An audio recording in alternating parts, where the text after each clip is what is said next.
Les deux unités que j'ai repoussées un peu avant, c'est-à-dire l'unité de voltigeur et l'unité de vieille garde, ça c'est celle qui a fait l'assaut contre mon carré à peu près au milieu de la carte.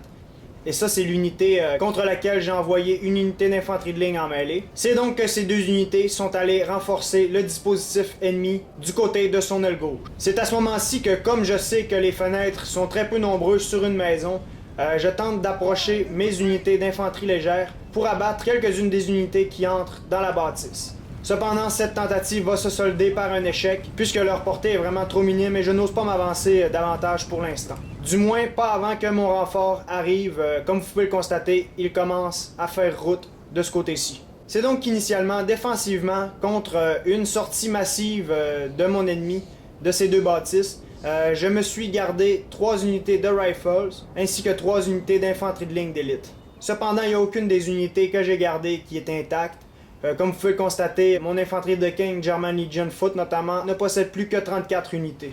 Histoire de rendre mon dispositif encore plus fort, je vais le tasser vers la droite de la carte. À ce moment-ci, c'est donc que je ne peux pas vraiment faire grand-chose, puisque vraiment mon opposant est quand même assez puissant de ce côté-ci. Toutefois, au moment où je mentionne ceci, il y a une opportunité qui commence à se dessiner, et c'est son général qui approche. C'est donc que je me rends rapidement compte que son général n'aura aucune protection si je le bloque de ce côté-ci.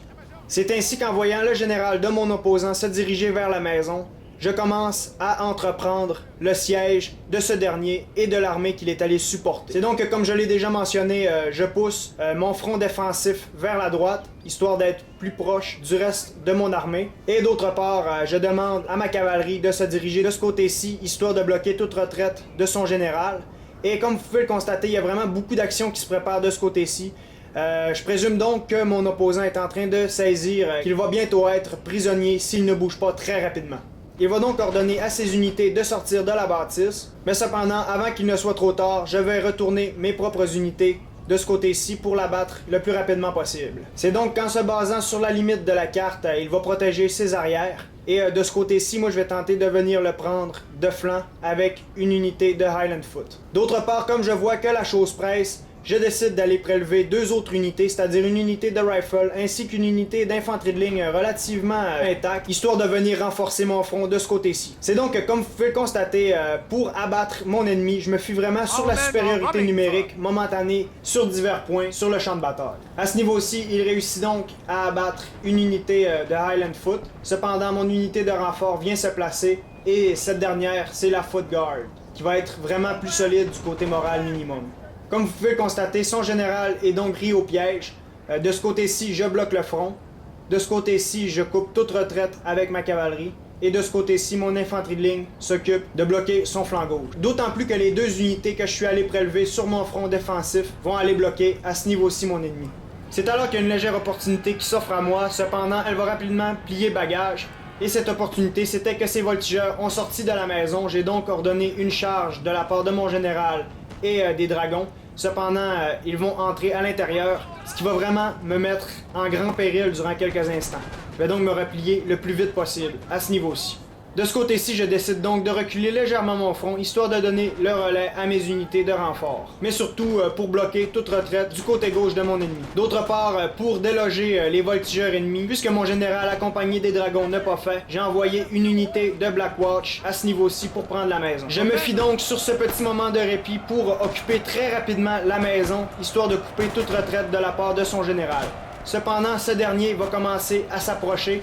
Et moi, je vais juger qu'il va sauter sur l'occasion pour se sauver. C'est donc que je vais ordonner, de la part de mon général accompagné des dragons, une charge contre celui-ci. D'autant plus qu'au niveau de la bataille principale, mon opposant vient de perdre.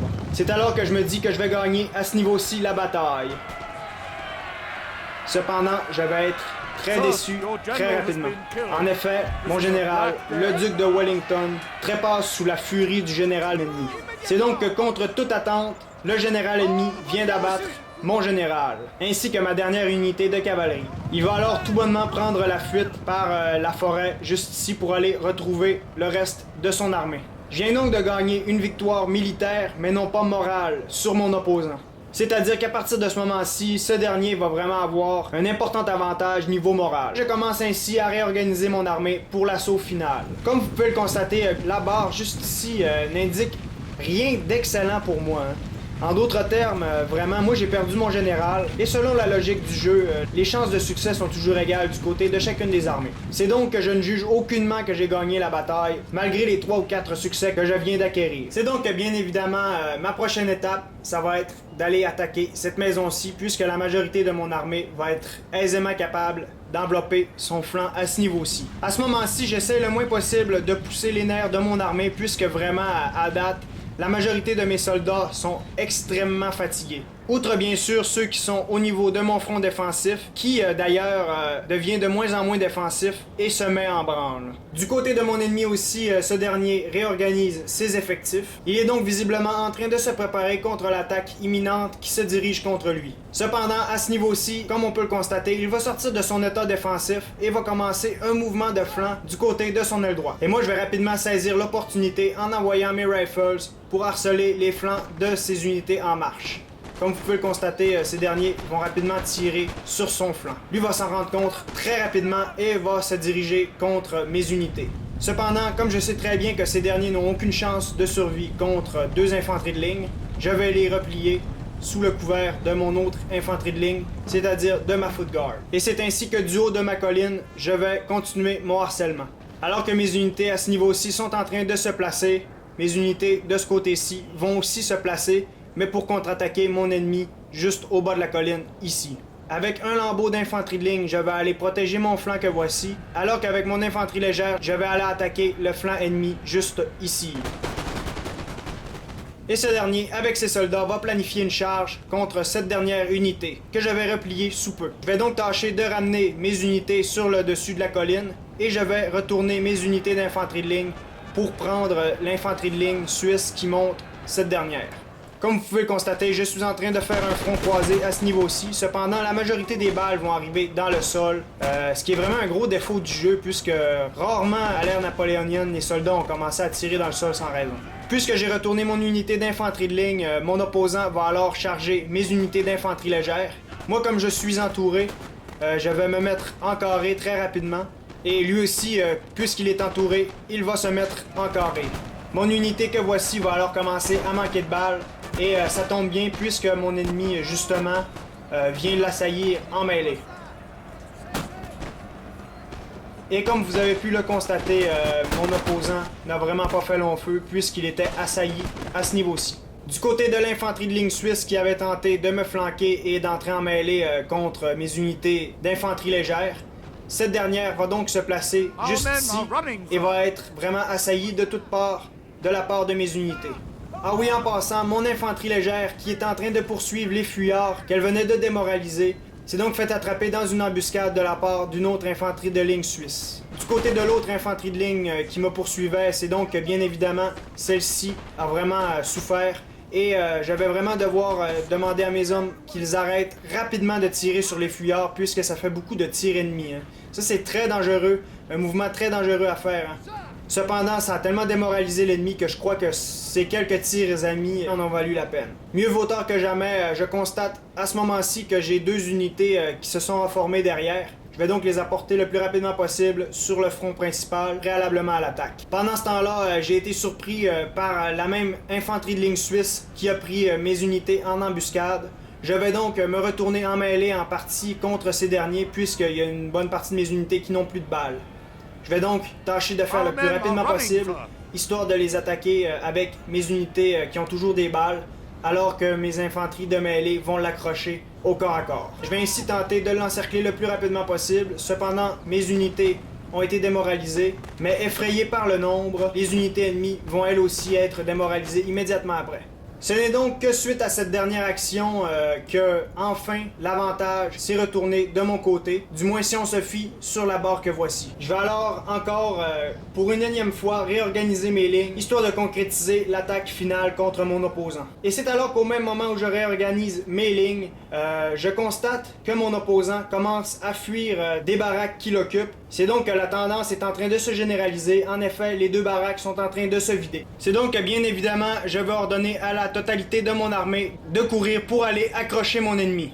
Je ne prends donc pas le temps de réorganiser la totalité de mon armée et je vais tenter d'aller tirer quelques balles contre son armée en retraite. Cependant, vraiment, la majorité de mon armée est vraiment assez fatiguée. Alors mon armée approche à grands pas et je vais tenter de me mettre en position de hauteur, c'est-à-dire d'aller occuper la maison que voici avec mes rifles pour lancer quelques balles contre l'infanterie suisse que voici. C'est donc que je vais tâcher de faire vite à ce niveau. Et à mon grand désarroi, les unités vont être un peu trop loin. Mes infanteries ne prendront même pas le temps de briser les fenêtres. Cependant, avec mes autres unités qui passent juste à côté de la maison que ces derniers occupent, je vais tâcher d'aller accrocher l'arrière-garde de mon ennemi. Et c'est donc que je vais réussir à desservir une salve contre ce dernier. Mais cependant, bien qu'elle va démoraliser mon ennemi, elle ne va être que symbolique. Et c'est donc qu'alors que le front de mon ennemi va se stabiliser, la même unité qui vient de harceler mon opposant va commencer immédiatement à prendre contact avec le front ennemi. Cependant, elle va se placer un peu trop près et les unités d'infanterie de voltigeurs vont être capables de retourner le feu qu'elle envoie. C'est donc qu'alors que mon armée approche, comme on peut le constater, mon ennemi va aller occuper une position avantageuse en s'accotant sur les coins de la carte, ce qu'on appelle tout bonnement du corner camping. Je vais donc tâcher d'être le plus agressif possible pour le déloger de son coin. Durant mon approche, il réussit à faire fuir une unité de rifle. Cependant, je vais rapidement retourner le feu contre ce dernier et je vais donc retourner la position de mon adversaire à mon avantage, c'est-à-dire en faisant fuir les ennemis, ils n'ont plus la possibilité de se reformer, puisqu'ils sont trop près de la délimitation de la carte. Mais ça, bien évidemment, c'est le genre de détail qui n'a pas d'équivalent dans la guerre réelle. C'est ainsi que malgré le petit nombre des ennemis, ce dernier, puisque mes unités d'infanterie légère n'ont principalement plus de balles, va donc me forcer de l'attaquer frontalement. Et qui dit attaque frontale dit aussi obligation de subir le premier feu ennemi. Cependant, petit à petit, je vais poursuivre mon attaque. Je vais continuer à avancer mes troupes, notamment celles qui n'ont plus de balles. Je vais tenter de faire en sorte qu'elles accrochent le feu ennemi, alors que mes unités qui ont toujours des balles approchent pour attaquer mon ennemi. Unité après unité, je les envoie à mêler, histoire de les accrocher et d'empêcher ces dernières de tirer des balles. Pendant ce temps-là, j'ordonne à mes autres unités d'aller resserrer le front. Et comme vous pouvez le constater, le général ennemi est entré aussi en mêlée. Et à ce niveau-ci, ça donne son effet. Comme vous pouvez le constater, il a fait fuir une de mes unités. Il va ensuite se retourner contre mes infanteries légères, ce qui va donner un coup encore au niveau de leur morale. C'est donc qu'on a rarement vu un général aussi solide, d'autant plus que c'est pas Napoléon ou un général avec un nom. C'est vraiment le général par défaut. Mais vraiment, il est très bien employé. C'est donc que la totalité du front ennemi s'est écroulée et dorénavant, seul son général continue la bataille. Il le fait avec grand courage et avec détermination. D'ailleurs, comme vous pouvez le constater, il a fait fuir une autre de mes unités et il retourne maintenant contre une unité de Black Watch. Cependant, comme ces derniers sont des unités d'élite, ceci sera son dernier arrêt avant la mort. Et comme vous pouvez le constater, il vient de trépasser et le reste de ses gardes vont se sauver ou mourir. J'ai donc déployé 1824 unités et mon opposant en a déployé 2424. J'ai abattu 1843 ennemis et mon opposant a abattu 1001 unités. C'est donc aujourd'hui, bien que c'est vraiment le genre de bataille que j'apprécie, elle n'a à aucun moment été facile. C'est ainsi que mon opposant m'a donné un immense challenge tout au long de la partie. Initialement, comme je savais que mon opposant était relativement défensif, j'ai donc tâché de tourner ce penchant à mon avantage. C'est-à-dire que je lui ai permis d'aller occuper la majorité des bâtiments, ce qui en fait a peut-être engendré de son côté un sentiment de toute puissance. Moi, j'ai saisi le moment où la majorité de ces unités étaient bien dispersées, comme je l'espérais, pour commencer la conquête du territoire que je lui ai laissé conquérir initialement sans résistance. J'ai donc commencé par abattre mon flanc gauche, et au même moment où j'attaquais à ce niveau-ci, j'ai attaqué aussi sur mon milieu, histoire de reprendre rapidement la maison que mon opposant occupait à ce niveau-ci. Après une bataille assez intense, j'ai gagné les 2 premiers points. Par la suite, mon opposant a ordonné une contre-attaque en passant par le petit plateau et ce mouvement offensif a vraiment été rapidement réprimé. Ensuite, après quelques moments d'hésitation, il y a une opportunité qui s'est présentée à moi et cette opportunité s'est incarnée sous la forme du général qui est allé appuyer les unités qui se trouvaient sur le flanc gauche de mon opposant. J'ai donc tenté de couper son général du reste de son armée en entreprenant un siège à ce niveau-ci. Cependant, mon ennemi s'est très bien battu et après un incident, bien que j'ai gagné au niveau militaire, mon général a tombé dans le propre piège qu'il avait tendu. Par la suite, mon opposant occupait toujours 2 gros bâtiments et après une autre contre-attaque que j'ai réprimée de ce dernier, il s'est décidé à quitter ces bâtiments pour aller se diriger dans le coin de la carte où vraiment un combat intense s'est développé. Cependant, ce combat final a eu pour conséquence la défaite complète et totale de mon ennemi. Et voilà,